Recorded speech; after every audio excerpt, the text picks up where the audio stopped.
Hi నమస్తే welcome to the Story Bazaar. నేను మీ దివ్య. ఈరోజు కథ ఆ అడవిలో పార్ట్ 2. రచయిత శివ. మరి ఆలస్యం చేయకుండా కథలోకి వెళ్ళిపోదామా? అందరూ తిరిగి గూడానికి తిరుగుముఖం పెట్టారు. ఆ గూడెం వాసులు అలా చుట్టూ కమ్ముకున్న చెమ్మ చీకట్లో ఆ అడవి మార్గం గుండా అందరూ నడుచుకుంటూ వెళ్తున్నారు. మరో పక్క అయితే ఆ చీకటిని చూసి అందరి గుండెలు భయంతో వదులుతున్నాయి. ఎటు చూసినా చుట్టూ పెద్ద పెద్ద చెట్లు, ఆ చెట్ల మధ్య దట్టంగా కమ్ముకున్న చీకటి. ఆ చీకట్లో పక్షులు చేసే ఆ వింత వింత శబ్దాలతో అడవి మొత్తం హోరెత్తిపోతుంది. సగం దూరం నడిచిన తర్వాత ఆ జనంలో నుండి ఒకతను, గంగయ్య బాబాయ్, ఈ అడవిని చూస్తుంటే నాకు చాలా భయంగా ఉంది అన్నాడు వణుకుతూ వీరయ్య. అరే పిచ్చోడా, భయపడకు. ఇప్పుడు మనం చిన్న పొరపాటు చేసినా మన ప్రాణం పోతుంది. తెలుసుగా ఈ అడవిలో ఏముందో. ఇక నోరు మూసుకుని గమ్మున నడువు. చీకటి పడే కొద్దీ మనం ఈ అడవిలో ఉండటం చాలా ప్రమాదం. ఎక్కువసేపు మనం ఇక్కడ ఉండకూడదు. వీలైనంత త్వరగా అందరం కలిసి మన గూడానికి చేరుకోవాలి అంటూ కేకలు పెట్టాడు గంగయ్య. సరే సరే బాబాయ్, నువ్వు చెప్పినట్టే చేస్తా అంటూ ఒళ్ళంతా భయంగా ఉన్న తన పక్క ఉన్న వాళ్ళ చేయి పట్టుకుని మనసులో ఆ దేవుణ్ణి తలుచుకుంటూ ముందుకు కదిలాడు వీరయ్య. అలా మట్టి రోడ్డు మీద కాలినడకం చాలాసేపు ఆ చీకట్లో అడవి గుండా నడిచిన తర్వాత వారంతా ఇంచుమించు తమ గూడెం దగ్గరలోకి వచ్చేశారు. అమ్మయ్య, అందరం క్షేమంగా మన ఊరికి వచ్చేసామనుకుంటా అన్నాడు ఆ జనంలోని ఒక ముసలాయన. ఆగు, అప్పుడే అయిపోలేదు. మనం త్వరగా మన గూడెం లోపలికి వెళ్ళిపోవాలి అన్నాడు భయంగా గంగయ్య. వీళ్ళు ఇలా మాట్లాడుకుంటూ ఉండగా ఇంతలో పక్కనే ఉన్న అడవిలో వీళ్ళని ఏదో అనుసరిస్తున్న అనుభూతి కలిగింది అందరికీ. అక్కడ చెట్ల మీద నుండి ఏదో గుర్తు తెలియనిది ఆ చీకట్లో గెంతుతినట్టు కనిపించింది అక్కడ ఉన్న గూడెం వాసులకి. అది చూసి భయంతో ఒక్కసారిగా అక్కడ ఉన్నవారి అందరి గుండెలు దడేలమన్నాయి. బాబాయ్ బాబాయ్, అది వచ్చేసినట్టుంది అంటూ ఉన్నట్టుండి భయంతో కేకలు పెట్టాడు వీరయ్య. అరే నీకు దండం పెడతా, నీ లోపల భయాన్ని చేరనివ్వకు, అది అందరినీ చంపేస్తుంది అంటూ పక్కనే ఉన్న పెద్ద ఆయన వీరయ్య భుజం మీద చేయి వేసి గట్టిగా నొక్కాడు. ఎవరూ కంగారు పడొద్దు, భయపడొద్దు. ఎక్కడ వాళ్ళు అక్కడే శబ్దం చేయకుండా నుంచునుండండి. అది గనుక మనం ఇక్కడే ఉన్నామని పసిగట్టిందో ఒక్కరం కూడా ప్రాణాలతో మిగలం అంటూ గంగయ్య చిన్నగా సైగలు చేశాడు. ఆయన అలా అన్నాడో లేదో వెంటనే అందరూ ఒకళ్ళ చేతిని మరొకళ్ళు పట్టుకుని భయపడకుండా నిలబడి గుటకలు మింగుతూ ఉన్నారు.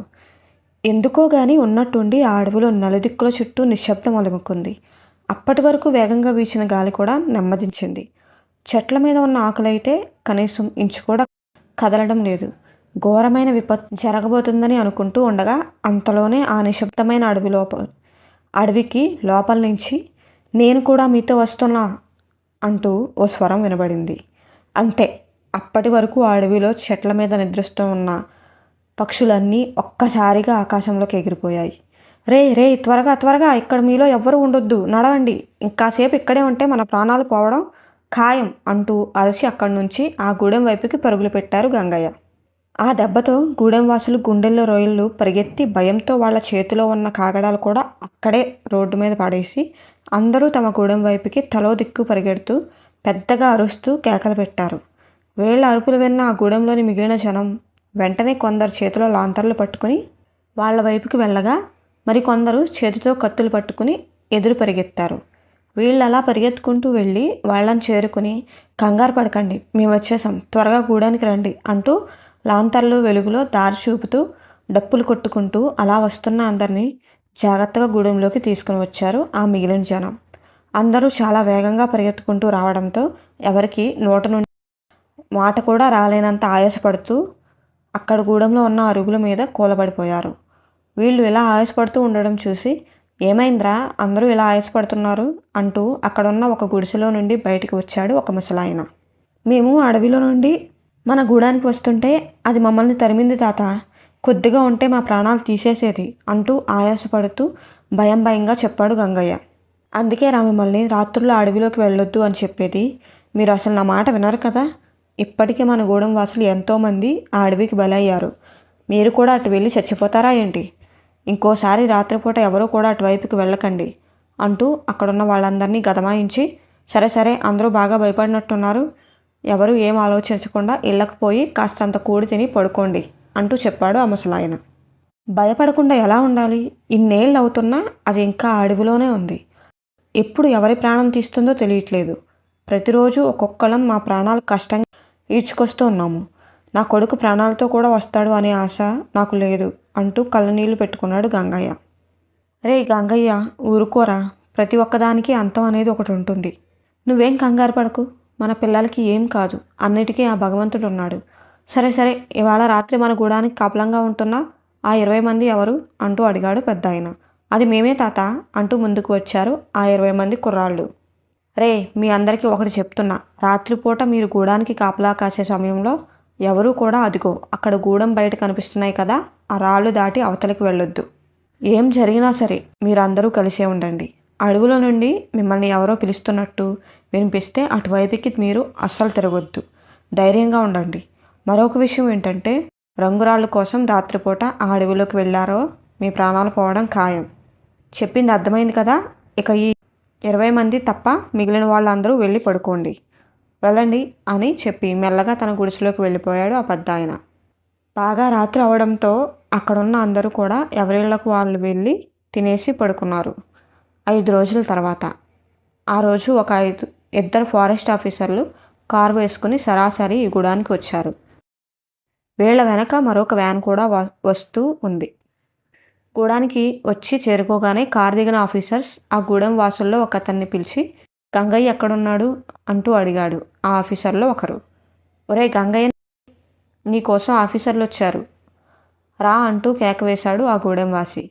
ఆ కేక విని గుడిసెలో ఉన్న గంగయ్య ఆతృతగా బయటికి వచ్చి ఆ ఆఫీసర్ దగ్గరకు వెళ్ళి, అయ్యా, మా పిల్లల గురించి ఏమైనా తెలిసిందా అని ఆశగా అడిగాడు గంగయ్య.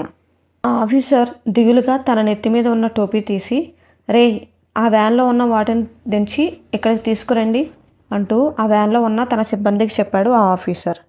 గూడెం వాసులందరూ అక్కడికి చేరి ఏం జరుగుతుందా అని భయంగా ఎదురు చూస్తున్నారు. ఆ వ్యాన్లో ఉంచి మూట కట్టి ఉన్న ఒక 3 బస్తాలు కిందకి దించి వీళ్ళ దగ్గరకు తీసుకొచ్చారు ఆ వ్యాన్లో ఉన్న సిబ్బంది. ఆ 3 బస్తాలు కూడా రక్తంతో బాగా తడిసిపోయి ఉన్నాయి. అది చూసిన గంగయ్యకి ఒళ్ళు వనకడం మొదలైంది. ఆ 3 మూటలు విప్పు అన్నాడు ఆ ఫారెస్ట్ ఆఫీసర్. గంగయ్య చిన్నగా ముందుకు వెళ్ళి ఆ మూటలో ఒక దాన్ని చిన్నగా విప్పి అందులో ఏముందా అని దాన్ని తెరిచి చూడగానే తలలేని తన కొడుకు మొండెం అందులో ఉంది. దాన్ని చూసి ఒక్కసారిగా బాధతో ఏడుస్తూ కుప్పకూలిపోయాడు గంగయ్య. అతని భార్య అయితే మరో పక్క గుండెలు పగిలేలా ఏడవడం మొదలుపెట్టింది. అది చూసి గూడెం వాసులు కంగారుగా ఆ మిగిలిన ఆ 2 మూటలు కూడా విప్పి చూడగానే అందులో కూడా తలలేని 2 మొండాలు ఉన్నాయి. అవి తమ గ్రామ పిల్లల శరీరాలు. అది చూసి ఒక్కసారిగా అక్కడ ఉన్న వారంతా బోరుమన్నారు. దాంతో ఆ ప్రదేశం అంతా బాధ దుఃఖంతో నిండిపోయింది. అంత బాధలో ఏడుస్తూ కూడా రాత్రిపూట వీళ్ళు ఆ అడవిలోకి వెళ్ళినప్పుడే ఈ పిల్లల ప్రాణాల మీద అసలు వదిలేసుకున్నాయ్యా. అది రాత్రిపూట అడవి లోపలికి వెళ్ళిన వారిని ఎవరిని వదలడం లేదు. ఇంకెంతకాలం ఇలా భయపడుతూ బ్రతకాలి? ఇంకెంతమంది దానికి బలవ్వాలి? నా కొడుకు ముఖాన్ని చివరిసారిగా చూసుకునే అదృష్టం కూడా నాకు లేకుండా పోయింది అంటూ కుమిలిపోతూ ఏడుస్తున్నాడు గంగయ్య. ఇదంతా చూస్తున్న ఆ ఫారెస్ట్ అధికారులు బాధతో తమ కళ్ళను తుడుచుకుంటూ, ఆ అడవి గురించి అందులో ఏముందో తెలిసి కూడా మనమే జాగ్రత్తగా ఉండకపోతే ఎలా గంగయ్య? వీళ్ళ కోసం ఆ అడవిలో చాలా చోట్ల వెతికాం, కానీ చివరికి వీళ్ళు అడవిలో ఉన్న ఆ మర్రి చెట్టు దగ్గర ఇదిగో ఇలా తల లేకుండా పడి ఉన్నారు. ఎందుకయ్యా వద్దు అన్నా కానీ వినకుండా అడవిలోకి పోయి మీ ప్రాణాల మీదకి తెచ్చుకుంటారు? చూసారుగా, ఇలా ఏదైనా జరగకూడదు జరిగితే అందరం బాధపడాలి. ఇదిగో ఈ 30,000 తీసుకుని ముందు ఈ పిల్లల దహన సంస్కారాలు పూర్తి చేయండి. చీకటి పడుతుంది, ఇక మేము వెళ్ళాలి. మీకు మళ్ళీ ఏమైనా అవసరం అయితే మమ్మల్ని అడగండి అని ఆ పిల్లల కుటుంబాలకి ధైర్యం చెప్పి కారులో తిరిగి వాళ్ళ ఆఫీస్కి బయలుదేరి వెళ్ళిపోయారు అక్కడ ఉన్న సిబ్బంది మరియు ఆఫీసర్స్. ఆ తర్వాత రోజు సాయంత్రం సమయంలో గంగయ్య తన ఒక్కగానొక్క కొడుకు మరణాన్ని తట్టుకోలేక పట్టరాని కోపంతో, నా కొడుకును చెప్పిన దాన్ని ఊరికే వదలను అంటూ గూడెంలో ఉన్న జనం వద్దు వెళ్ళొద్దు అని ఎంతలా మొత్తుకుని చెప్పినా కానీ వినకుండా కోపంగా కత్తి పట్టుకుని ఆ అడవిలోకి వెళ్ళాడు. కానీ అలా వెళ్ళిన అతను మళ్ళీ తిరిగి రాలేదు. అతని కోసం ఈసారి ఆ గూడెంలోని ప్రజలే పగటి సమయంలో స్వయంగా వెళ్ళి ఆ అడవిలో 10 రోజుల పాటు తీవ్రంగా గాలించిన తర్వాత ఆ అడవిలో తలలేని గంగయ్య శవం కుళ్ళిపోయి దీనస్థితిలో వాళ్ళకి దొరికింది. అది జరిగిన 3 నెలల తర్వాత ఆ రోజు టైం అర్ధరాత్రి 1:30 అవుతుంది. అంతటి రాత్రి వేళల్లో కూడా ఆ చీకటి అడవి నడిబొడ్డులో గుణపం పట్టుకుని తన ఒళ్ళంతా అలసిపోయే విధంగా ఆ చోటన గొయ్యి తవ్వుతూ ఉన్నాడు శ్రావణ్. చాలాసేపటి నుంచి దానిని తవ్వి తవ్వి ఆ ఒళ్ళంతా కూడా బాగా చెమటలు పట్టేశాయి. మరోపక్క అలసటతో శరీరం నిరసించిపోతుంది. మెల్లమెల్లగా కళ్ళు బయలు కమ్మి మూతలు పడుతున్నాయి. రాను రాను దాన్ని తవ్వడం కూడా కష్టంగా మారుతుంది అతనికి. పక్కనే ఉన్నటువంటి తన ఇద్దరు స్నేహితులలో ఒకడు మెల్లగా ఆ గొయ్యలోకి టార్చ్ వేసి వెలుగు చూపిస్తూ, అరే నిన్నే, ఇంకా ఎంతసేపు అని దాన్ని అలా తవ్వుతావు? సమయం గడిచిపోతుంది. ఫారెస్ట్ డిపార్ట్మెంట్ వాళ్ళు పెట్రోలింగ్ చేస్తూ లైట్లు వేసుకుని తిరుగుతుంటారు. అసలు ఇక్కడ నిధి ఉందని తెలిసిన దగ్గర నుంచి రూల్స్ అన్నీ చాలా కఠినతరంగా చేసి ఇటువైపుకి ఎవరిని అనుమతించడం లేదు. మనం దొరికితే అందరి జీవితాలు ఇక్కడే తెల్లారుతాయి. త్వరగా ఆ గొయ్యి బాగా తవ్వు, వచ్చిన పని పూర్తి చేద్దాం అంటూ గోవింద్ తన చేతిలో మెరుస్తూ ఉన్న వజ్రాలను చూసి మురిసిపోయాడు. అది వినగానే అప్పటి వరకు దాన్ని అలానే తవ్వుతూ ఉన్న శ్రావణ్ ఒక క్షణం తవ్వడం ఆపేసి తన ఫ్రెండ్ వైపు కోపంగా చూస్తూ, ఇక్కడ తవ్వేవాడికి తెలుస్తుంది నొప్పి ఏంటి అనేది. నన్ను విసిగించకుండా మౌనంగా ఉండు, లేదంటే మన దగ్గర ఉన్న వజ్రాలలో ఒకటి కూడా ఇవ్వను. అర్థమైందా? లేక మళ్ళీ వివరించాలా అంటూ తిరిగి తవ్వడం మొదలుపెట్టాడు శ్రావణ్. మావా, నువ్వు అంతటి కఠిన నిర్ణయాలు తీసుకోకు. అసలు ఈ వజ్రాల మీద చాలా ఆశలు పెట్టుకున్నాను. నువ్వు నాకు చెప్పినట్లుగా ఇక నేను విసిగించను అంటూ నోరు మూసేసి గోవింద్ సైలెంట్ అయ్యాడు. అరే, మీకు ఎంత చెప్పినా కూడా మీ మట్టి బుర్రలకి ఏమీ అర్థం కావడం లేదు. ఈ వజ్రాల కంటే కూడా ముందు మనకి మన ప్రాణం ముఖ్యం. మీరేమో నిధి నిధి అంటూ అర్ధరాత్రి ఈ అడవిలోకి లాక్కునొచ్చారు. ఒకసారి ఈ చుట్టూ అంతా చూడండి. అవకాశం వస్తే ఈ అడవి మనల్ని మింగేయడం ఖాయంలా కనిపిస్తుంది. మన చుట్టూ ఉన్న ఈ చెమ్మ చీకట్లో మనం కళ్ళతో చూడలేనిది మనల్ని వెంటాడడానికి ఇక్కడ అది కాసుకుని ఉన్నట్లుగా అనిపిస్తుంది. భయంగా ఉందిరా. మనకేమీ కాదుగా అన్నాడు తన స్నేహితులలో మరొకడైన అరవింద్. వీడు భయపడింది కాకుండా మనల్ని కూడా చాలా భయపెట్టి చంపుతున్నాడు. అరే అరవింద్, ఇప్పటికే మన దగ్గర ఉన్న ఈ రంగురాలతో అందరం కూడా ధనవంతులం అయ్యావు అని సంతోషపడకుండా నువ్వేంటి అడవి చీకటి అంటూ ఏదేదో మాట్లాడతావు? ఇంత భయం ఉన్నవాడివి అసలు మాతో ఎందుకు ఇక్కడికి వచ్చావు? మిగతా వారిని బెదరగొట్టడానికి కాకపోతే అంటూ గోవింద్ మండిపడ్డాడు. అరే గోవింద్, నేను చెప్పేదేంటి? నువ్వు అక్కడ అసలు చేస్తుందేమిటి? టార్చ్ లైట్ వేయడం కాదు. నేను తవ్విన మట్టిలో ఏమైనా రాళ్ళు మెరుస్తూ కనిపిస్తే నాకు చెప్పమని చెప్పానా లేదా? కానీ నువ్వేమో ఈ టైంలో కూడా ముచ్చట్లు పెడుతున్నావు. వచ్చినప్పటి నుండి నేనే దీన్ని తవ్వుతూనే ఉన్నాను. ఇక నా వల్ల కాదు. ఇదిగో ఈ గుణపం తీసుకుని కాసేపు తవ్వు. నీ తర్వాత ఈ అరవింద్ గడు తవ్వుతాడు. అప్పుడు కానీ మీ ఇద్దరికి తిక్క కుదరదు అంటూనే గుణపం గోవింద్ చేతికి ఇచ్చి తను లోపల ఆ చీకటి గొయ్యి నుండి ఎన్నో తంటాలు పడుతూ శ్రావణ్ పైకి వచ్చాడు. ఈ పని నాకు తగిలించావా నాయనా? అరే అరవింద్గా, ఇప్పుడు నీ కళ్ళు చల్లబడ్డాయా? దరిద్రుడా, నీ వల్లే ఇదంతా. అసలు నీ పని తర్వాత చెప్తా ఉండు అంటూ అనుకుంటూ చేసేది ఏం లేక ఆ గుణపం పట్టుకొని ఆ గొయ్యి లోపలికి దిగి తవ్వడం మొదలుపెట్టాడు గోవింద్. కానీ ఆ అరవింద్ మాత్రం ఇంకా భయపడుతూ ఉండడంతో అది చూసి, అరే ఏమైంది? ఊరికే ఎందుకు అంత భయం? ఇది అసలు మంచిది కాదు. నీ సమస్య ఏమిటో నాకు కాస్త చెప్పు, వింటాను అంటూ శ్రావణ్ అతన్ని అడిగాడు. మీరు నిధి కోసం వెళ్దాం అన్నారు, కానీ నిధి ఉన్నది ఈ అడవి లోపల అని ముందే చెప్పి ఉంటే నేను అసలు ఇక్కడికి వచ్చేవాడిని కాదు. మనం దాదాపు 100 కిలోమీటర్లు ప్రయాణించి ఇక్కడి వరకు వచ్చింది నిధి కోసమో లేక మన చావు కోసమో అర్థం కావడం లేదు.